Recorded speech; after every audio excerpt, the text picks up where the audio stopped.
I'm sure we've all been in a situation like this, either being the deliverer of this situation or the recipient of this situation, where essentially we're being ignored by the person looking at their phone.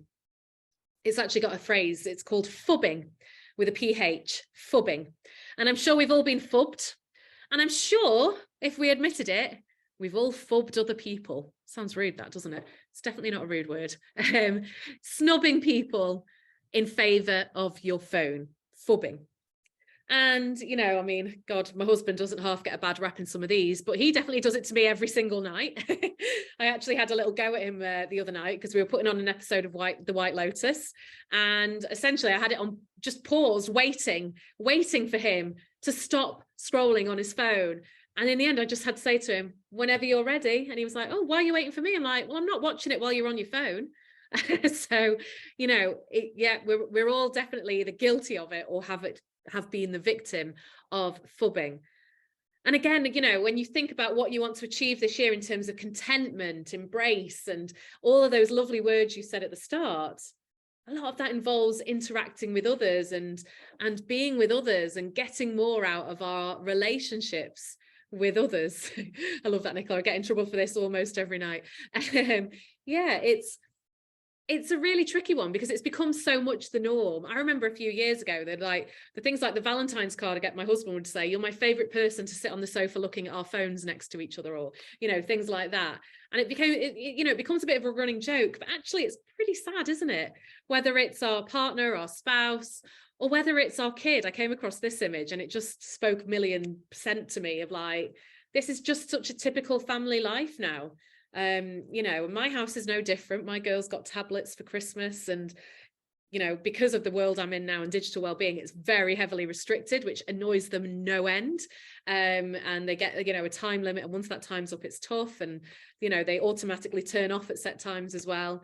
But last night, you know, it was about 6 o'clock and we'd been out walking and stuff and had a busy day and all that. And yep, have a little bit of tablet time.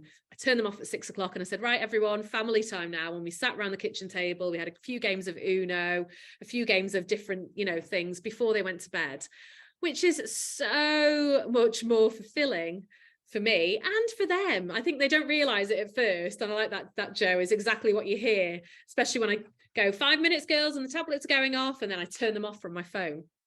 Another good use of your phone.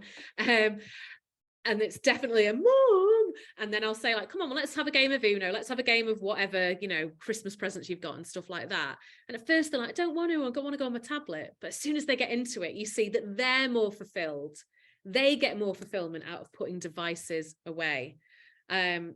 You know, so this feeling of fulfillment for the year and getting more out of 2023 is, yeah, okay, sometimes we all need a bit of downtime, a bit of switch off time, a bit of let's ignore each other time.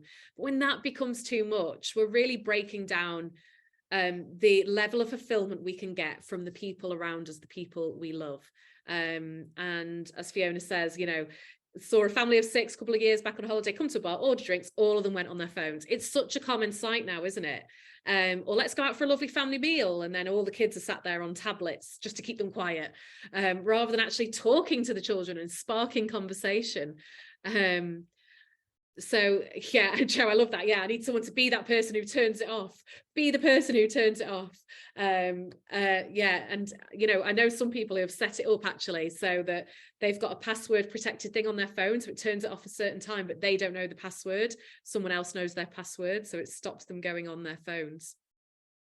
So yeah, fulfillment by getting joy from the people around us, or when we're socializing. How often do we see this in restaurants and bars, groups of people together, all on their phone? Or even like when you go out to a meal, we all do it, or I certainly try not to anymore, but I definitely have in the past.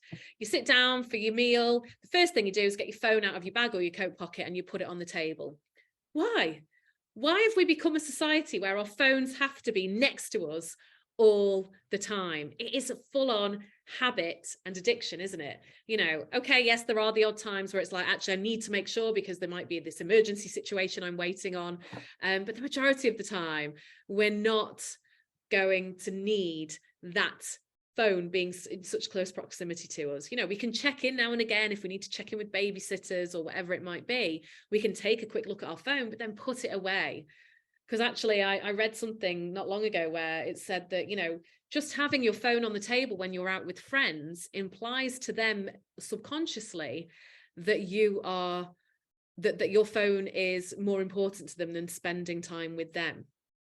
You know, that you're not 100% engaged with them because you're leaving your phone on the table and hoping to get that. And that's such a good one. Yeah, the first one to look at your phone pays the bill. What a great idea.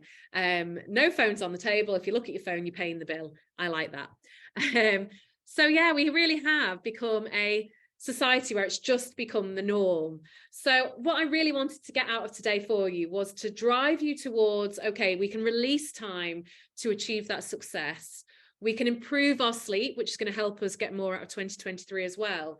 But for me, another really big factor in this is fulfillment and feeling the joy of life, feeling the contentment of life, just realizing how great life is and getting more from it. And I don't know about any of you, but if you, let's say you spend an hour scrolling on your phone and you put your phone down, how do you feel after that hour? Do you feel fulfilled? Do you feel content? Do you feel joyful? Chances are the answer is no. Chances are you feel, oh, just wasted a whole hour looking at absolute nonsense on the internet. And one thing I posted on a reel a while ago was, you know, the thing is we pick up our phones because we fear we're going to miss out on something. But the reality is by picking up our phones, we are missing out on something. We're missing out on real life. We're missing out on our lives. We're spending more time looking at other people's lives than we are enjoying our own lives. So something really powerful there about just thinking about, what do I really want to get out of 2023 in terms of fulfillment? What's going to bring me joy this year? What can I do more of that's going to raise my levels of joy? What can I do more of that when I get to the end of 2023, I'm going to think, what an amazing year, because I did X, did Y, did Z. You know, it might be that you want to read more books. It might be that you want to get out in nature more. It might be that you want to try a new workout, style of workout. It might be that you want to learn something new, an instrument or a language or whatever it might be. It might be that you want to volunteer. You know, there's so much to be got out of life. And it's quite terrifying, really, just how much of our lives have now become absorbed by technology, be it our phones, be it tablets, be it by computers. And it's striking that balance.